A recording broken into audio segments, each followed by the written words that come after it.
Bonsoir mes amis, dans cette vidéo, nous allons voir comment interagir avec les utilisateurs. Parfois, dans un programme, vous aurez besoin de demander à l'utilisateur d'introduire une valeur ou bien une donnée afin de réaliser une tâche ou effectuer une tâche dans votre programme. Dans cette situation, on va utiliser ce qu'on appelle la fonction input, qui est une fonction prédéfinie. Voilà, input. Donc, on va prendre un exemple. On va demander à l'utilisateur quel est votre nom. Donc, on doit stocker cette valeur dans une variable. On va l'appeler nom, tout simplement. Ensuite, on va afficher un message. Voilà. Bonjour. Bonjour, suivant le nom. Tout simplement. On va exécuter. Qu'est-ce que vous remarquez? Le programme donne la main à l'utilisateur pour introduire une valeur. Voilà. Par exemple, Omar. Voilà. Il affiche bonjour Omar. On va exécuter à nouveau. Par exemple, Ahmed. Tout simplement. Donc, bonjour Ahmed. Si vous voulez savoir le type de la variable nom, ou bien la valeur introduite par l'utilisateur, print type du nom, de la variable nom. Voilà. Donc, on va exécuter Ahmed.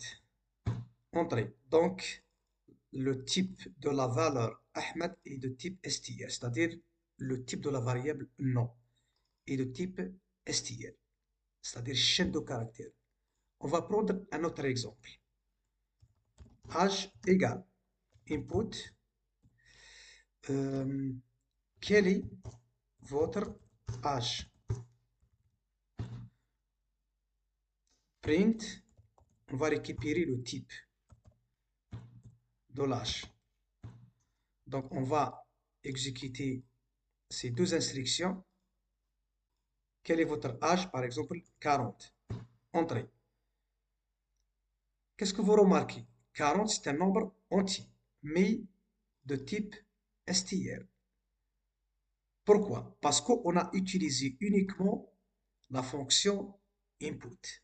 Donc, si vous utilisez uniquement la fonction input, toutes les valeurs introduites par l'utilisateur sont de type str. On va prendre un autre exemple. Par exemple, x1 égale input. On va demander à l'utilisateur d'introduire deux nombres, x1, x2. Voilà. x2 égale. Donc, on va essayer d'additionner x1 plus x2. On va utiliser notre variable. Voilà, x1 plus x2. Et on va afficher le résultat. Voilà. Donc, la somme de x1 et x2 i. Voilà, et y. Tout simplement. Donc, on va sélectionner ça. On va exécuter. Donc, on va donner le premier nombre, 10 pour x1, 20 pour x2.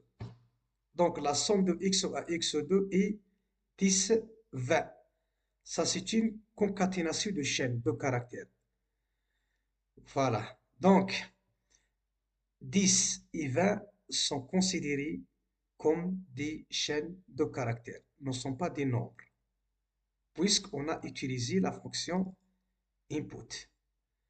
Donc, dans cette situation, on a besoin de transtyper les variables.